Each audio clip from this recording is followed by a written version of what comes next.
Welcome back, friends. Mrs. Hewitt's here. I'm so glad to see you this evening for a little Junie Jones, first grader, cheater pants. Cheater pants.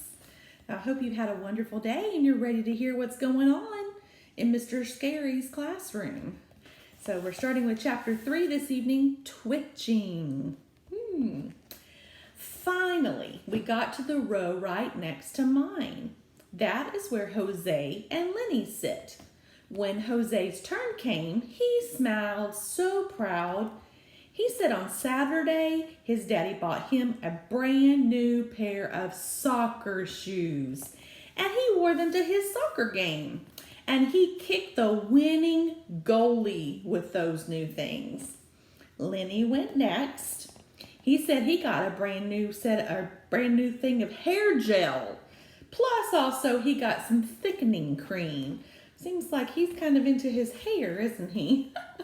A thickening cream can make even the finest hair feel rich and full, he said.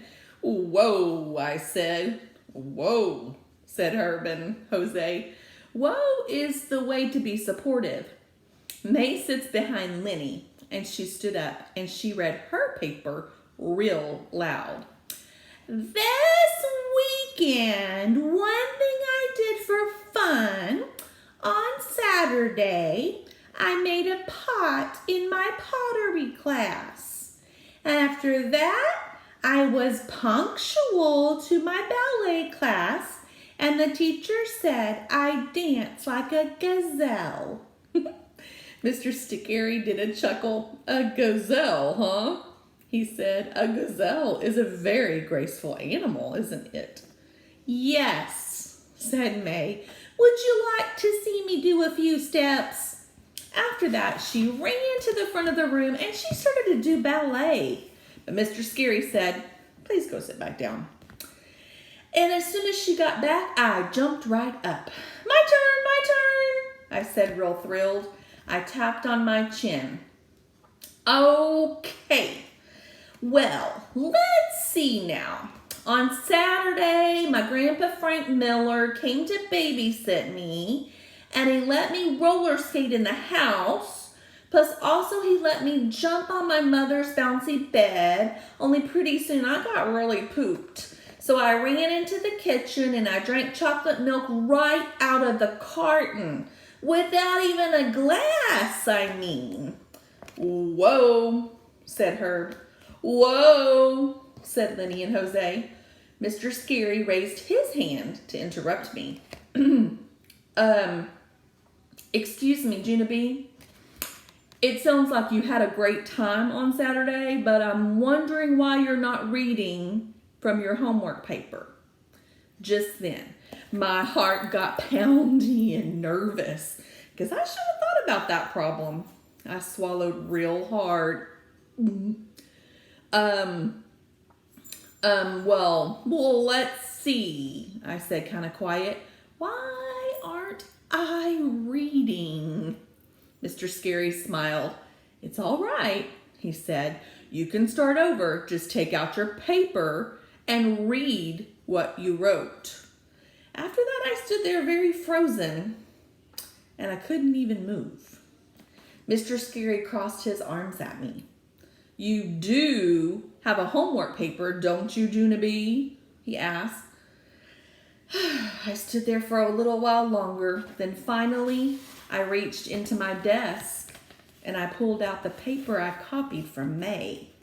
I waved it in the air, kind of weakish. Here it is. Here's my homework paper, right here. It's right here, I said. Mr. Scary nodded. Yes, good. Now, could you read it for us, please? He asked. I took a deep breath. Then I looked down at my paper and I read it silently just to myself. Okay, done, I said. After that, I quickly went to sit down and I stuffed the paper back into my desk. Mr. Scary came back to where I sit. He asked if he could see my paper. I felt kind of shaky and kind of sickish.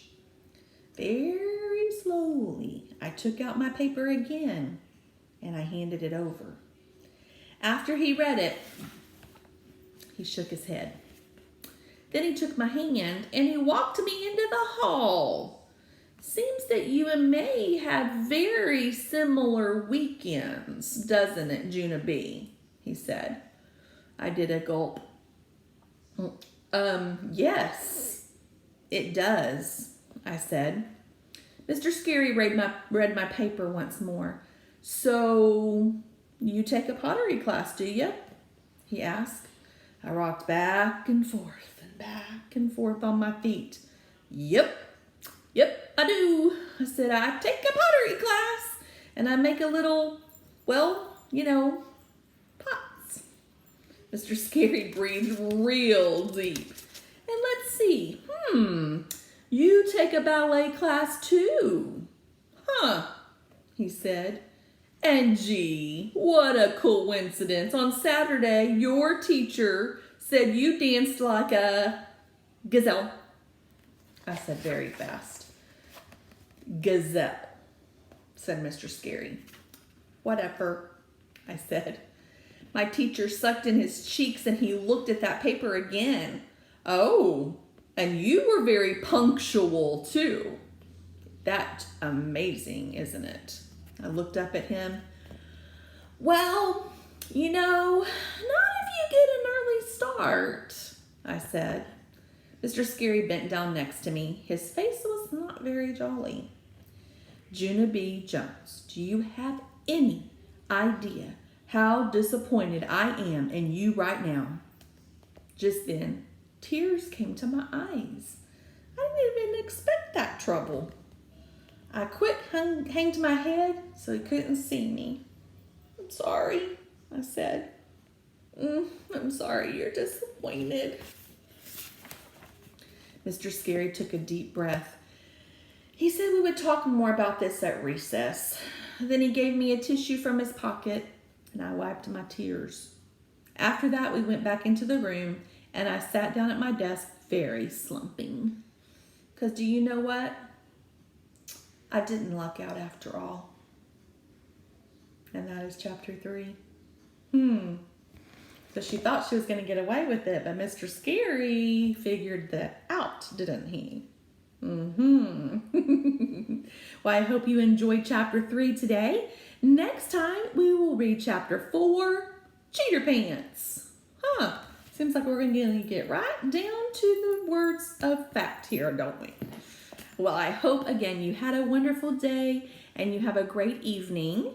And I will see you next time. I hope you're having a great week. I miss you tons. And I'll see you next time.